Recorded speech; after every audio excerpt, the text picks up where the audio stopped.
Get ready to step into the world of artificial intelligence. On this episode of Emerging Technologies in Business, my special guest, Blaine Blouse from CastMagic.io, and myself take us on a journey through the rapid development of GPT and OpenAI language models. We talk about the risks associated with them and how CastMagic is pushing the boundaries by productizing the output for niche markets such as podcasts and personal coaches. Blaine and I will dive deeper into the AI revolution. We'll also examine the risks and challenges associated with AI, including data privacy concerns and the rise of sophisticated scams.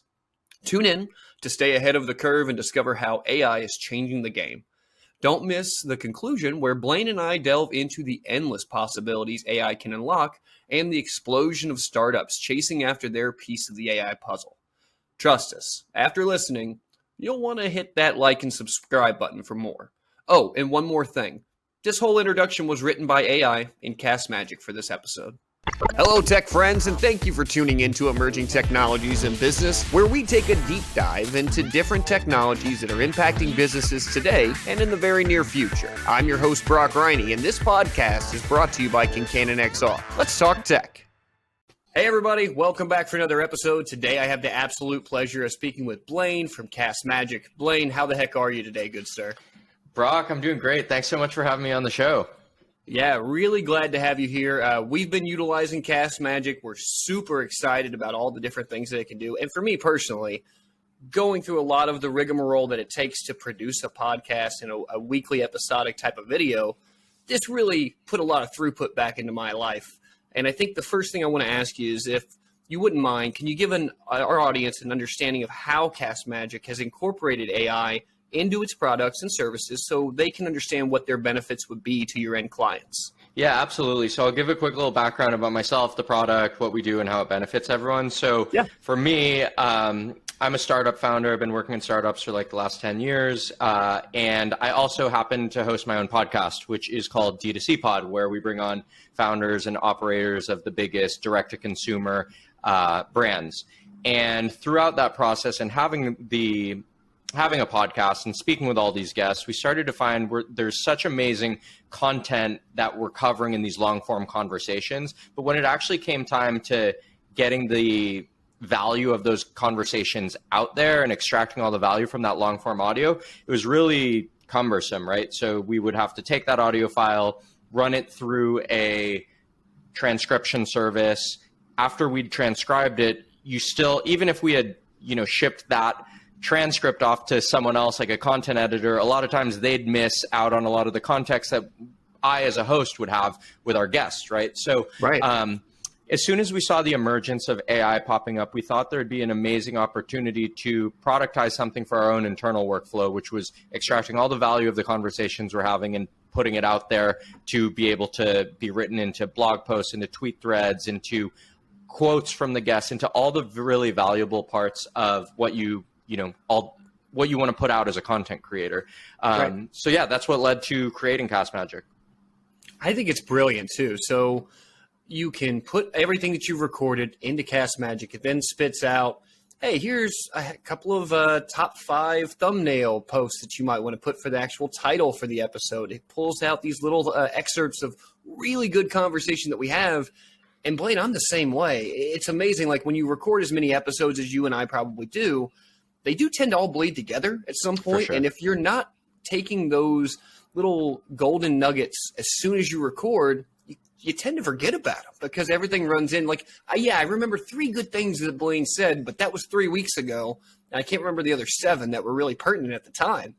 And on top of that, being able to have those really well-crafted titles, which make them clickable. Like, that's the biggest thing we're all doing in this world. If no one clicks on that video, they never hear it, they never see it. So I think it's fantastic, and I'm really excited to see where you guys go. But I did want to get your opinion on something, right? For sure. So we've heard the talks, especially with you guys leveraging AI. So we've heard these talks from Elon and the Woz about taking a 6-month hiatus on developing any sort of further AI solutions. Where do you stand on that? What's your opinion?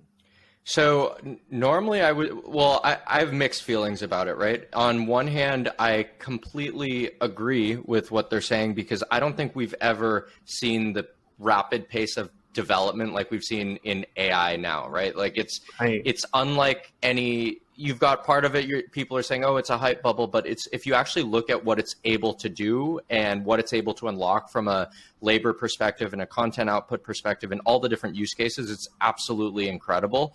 But then on the other side, I think the problem is the cat's almost out of the bag. So if we did put a 6-month pause on it, it's like, well, we're going to be putting a 6-month pause on it. We're going to be figuring out how to regulate it, but who else is going to be doing that? And those 6 months in this time frame are essential to be able to, really continue to build amazing products, services, et cetera. So I really understand both sides of it. I think that if I had to guess what's going to happen, I don't think there's going to be I don't think we'll move fast enough in time to be able to say, oh, we're totally regulating AI. Like the regulation is going to come a lot slower than just us saying, oh, today starts 6 months and no one's going to be doing anything, right? So I don't think that, we'll have to see, right? But yeah, that's kind of my quick 2 cents on the matter.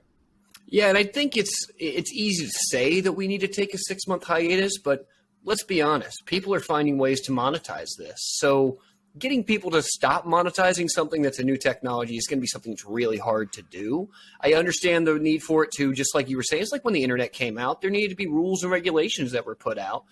And unlike something like NFTs, which are based around hype, AI is based around facts, and facts don't care what your feelings are, realistically. That's just the reality of life.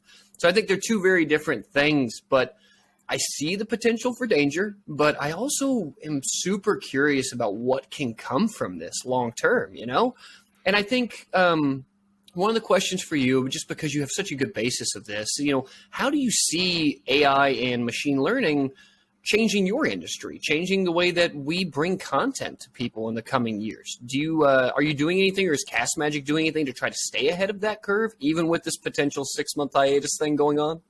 Well, yeah, absolutely. So one more thing on the 6-month hiatus, where I think things get really difficult, is you've got AI. The public hears it and it's just like, oh, AI is coming, right? But there's so many different applications of it. So you've got language models, you've got image models, you've got speech to text, you've got all these different outputs that are all leveraging AI somehow in the background.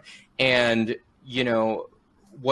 And going beyond that, sure, OpenAI is a leader in the space right now where they have like the biggest language model, but like I've already seen where people have basically downloaded or created alternate versions of OpenAI's GPT-3 or GPT-4, and you can self-host it at this point. So like even if OpenAI were to like cut off their things, I think people have like downloaded and come up with their own models. So I think, like we're saying, cat's out of the bag a lot of the times for this stuff. And the way in which I see it, your question was, how does this pertain to content? I think what happens is each different content niche will have their own applications, and different services will start to productize for all those different niches, right? The types of startups that are working in image recognition versus image generation versus audio versus text, they're all different. So I think what's going to happen is there's going to be a whole bunch of different startups, and we've already seen it because the tools and the foundational building blocks are already out there for builders to build with. And now what we're seeing is just an explosion of people who are able to go after all these use cases that would have been prohibitive to be able to attack before. Yeah, so I mean, now that if you have an API built in, or really I think everything now is everyone's just trying to build a plugin for whatever you need it to go into. It doesn't matter where you need it to go.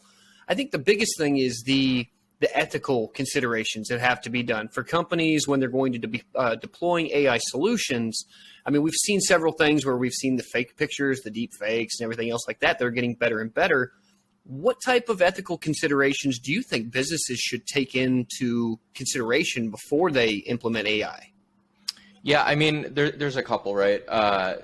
From a data privacy perspective, and it's a question that we get a lot. It's like, when you're feeding data, especially if you're feeding sensitive data into AI, right? Like that's for the AI to have. They can access it, they can come back to it, et cetera. So I think we're going to see a big emergence of, more privately hosted models that aren't being fed back in where, if you have really sensitive information, you're not trying to train a generic model on, people are going to be really gravitating towards that sort of stuff.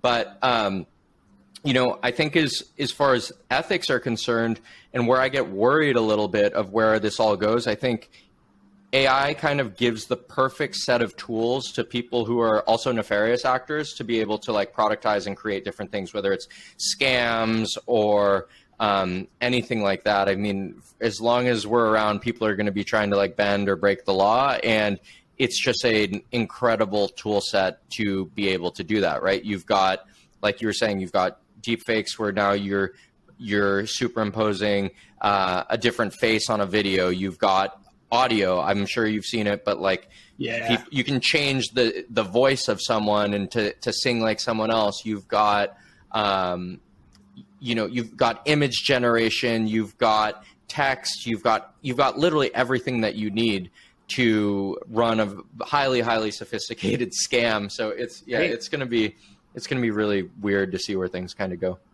I would think that we're going to have to, this is going to further perpetuate the move to Web3, right? So at the point where we can then be at that read, write, and own mode to where we're only going to allow certain things to go into Chat GPT-4 or any AI model realistically.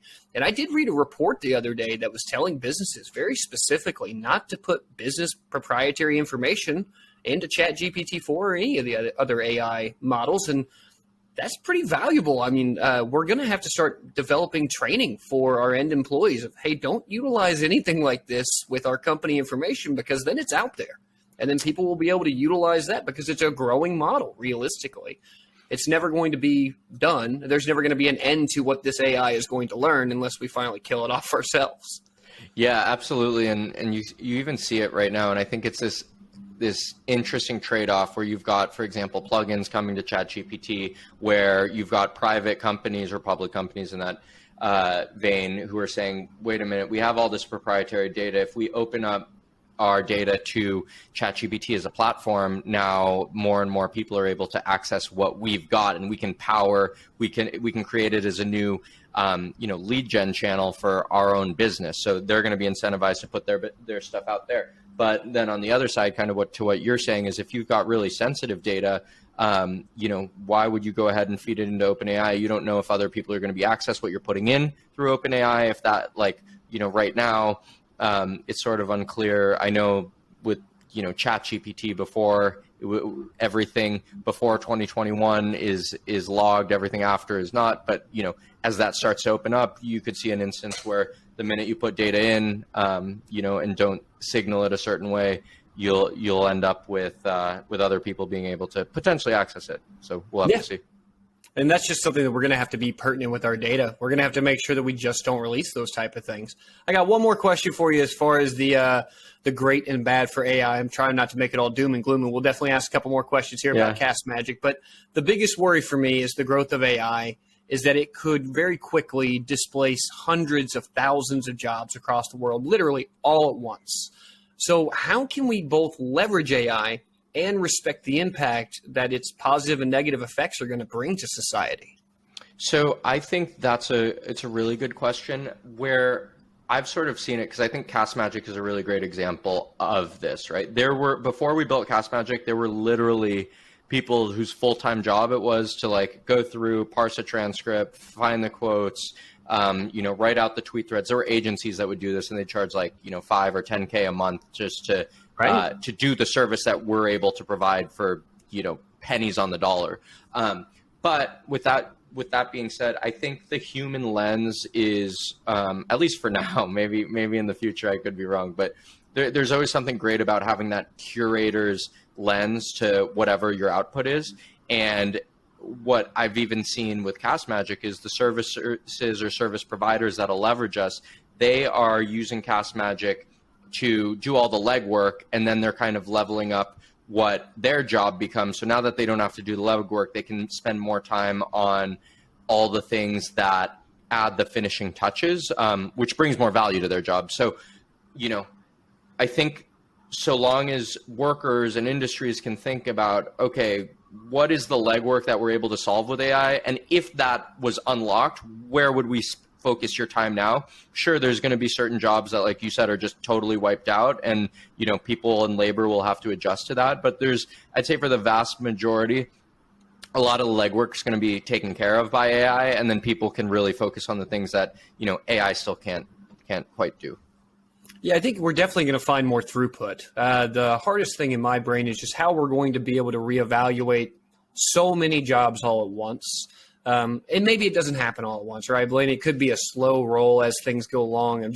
I'm more worried that, hey, tomorrow we don't need postmen anymore. So every postman across the country, we got to find something else for y'all to do. And if that happens to multiple different industries, that's where I see a real issue where there's going to be an issue where it's just going to get stopped up and we're not going to have enough throughput going through, leaking like a sieve, realistically. But you never know. And it could be the case.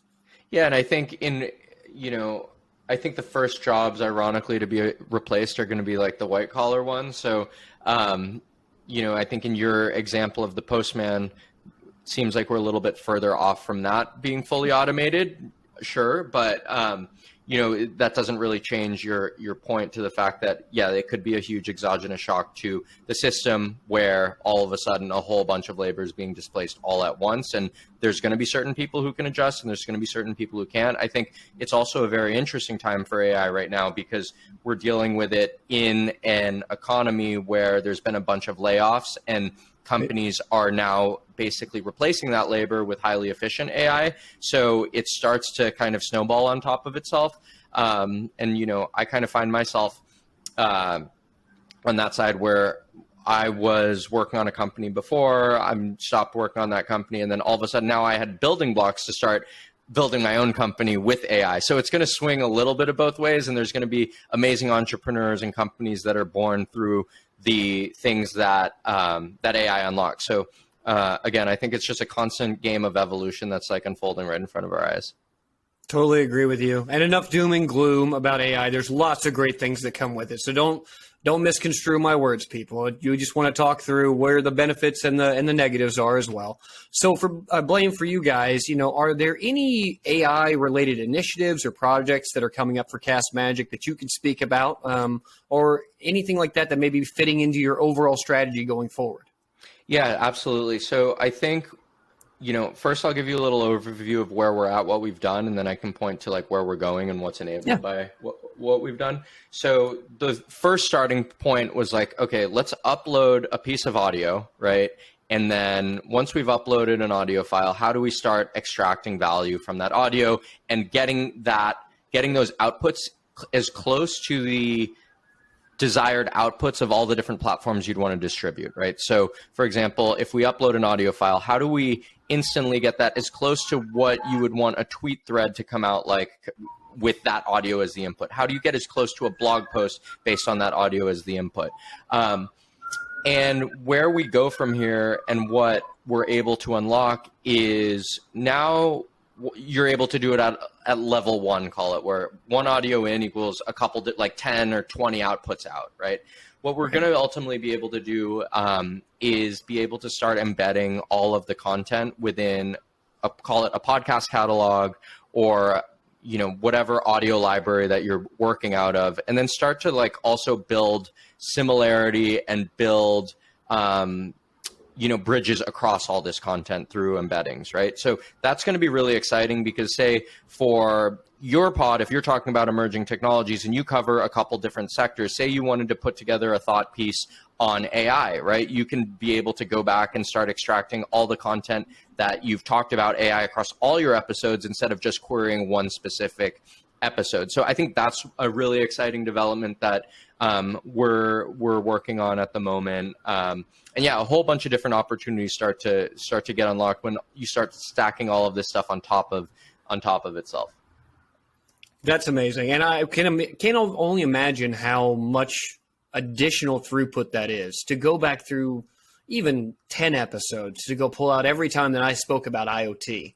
That is a lot of time that's invested versus putting it into CastMagic, having them run it through the AI system that you guys have built, and it just spit out the outputs. And then you just pick the best one that you like. That's the other thing I really like about y'all's system is that it gives you multiple different options to choose from. and they're not always exactly the same. So it gives you something that may be something I would have never thought of before. So I just recently did an episode called Vertical Farming, and it came back with something completely different than what I would have ever even thought to think of, right? For the headline, I'm not going to give it away because I want people to click on it. But I just thought it was great. It was a completely different way of thinking, and AI does do a great job of that. It does a really good job of making you think that it sounds like a human interaction, but at the same time adding those captivating or intriguing elements into the headlines to make you want to click on those videos. I've been nothing but impressed so far, Blaine, being honest with you, man. Yeah, and one thing I'd love to even talk to is just about the, like, how, so it's really cool because Chat GPT and OpenAI and all these language models, they're moving so fast. And I've never seen an environment where I feel like I'm building on such shaky land, where I'm providing so much value, but also feeling like I have so much platform risk all at the same time. It's like, it's absolutely crazy.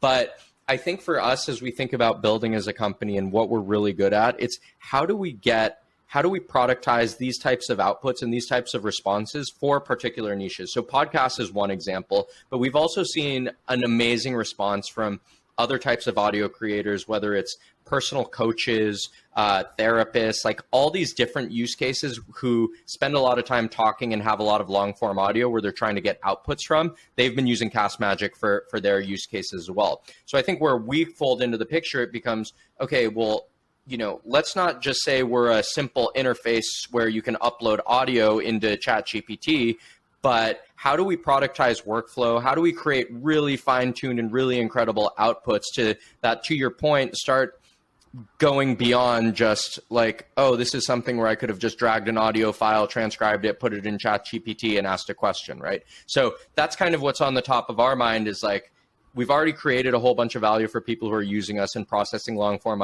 audio in all these different ways, but how do we stay ahead of the curve? How do we leverage all the other things that are happening in AI to build amazing outputs and just stay way ahead of what's available out of the box? And I got one more question for you because I can't help myself, Blaine. I like to add a little bit of levity to the end of each one of these episodes. So for you, weird question, but I love asking weird questions. If CastMagic's AI could have a personality, what kind of personality do you think it would have? It would probably be a cheerful content marketer, you know, like just a happy-go-lucky marketer who's down to write everything about your podcast or audio file that you could possibly want. So yeah, it's always that yes man, right? It's like, yep, yeah, I can handle that for you. Don't worry. Yeah, I love that. Blaine, thanks so much for taking the time, for hanging out with us today, telling us a little bit more about CastMagic. For our audience at home, make sure you check them out. They're at CastMagic.io. You can also click the link down in the description to be taken directly there. But if someone in the audience did want to reach out to you directly, Blaine, what's the best way for them to do that? Yeah, I'm on LinkedIn. You can just search me, Blaine Blouse, and I'm on Twitter at bbols4, BBOLS4. Fantastic. We'll put those down in the links as well, so easy for everybody to find you. For everybody at home, too, you can also find our podcast on social media at ETIB Podcasts. And if you like this episode, do me and Blaine a favor. Go hit that like and subscribe button. Go over to Blaine's podcast and hit the like and subscribe button there as well. And, of course, you can check out another one of the emerging technology and business videos that will pop up here shortly on YouTube. And I do want to take a minute to thank our sponsor, ConcannonXR. XR is the future. If you're working in the XR world or you're looking to step into the future with XR, ConcannonXR is here to help take your XR dreams and bring them into a reality. Regardless if you're developing your own XR application or looking for a helping hand to take that idea to the next level, ConcannonXR is here to help. And you can reach out to them at ConcannonXR by emailing them at inquiry@ConcannonXR.com. That's going to be all the time that we have for today. I hope everybody joins us for another episode of Emerging Technologies in Business, where we explore the latest technologies that are shaping our world, with new episodes coming out every Monday morning at 7 a.m. Central. I've been your host, Brock Riney. He's been my guest, Blaine from CastMagic. We really appreciate everybody's time today. We're going to talk some more emerging tech next time. Bye, everybody.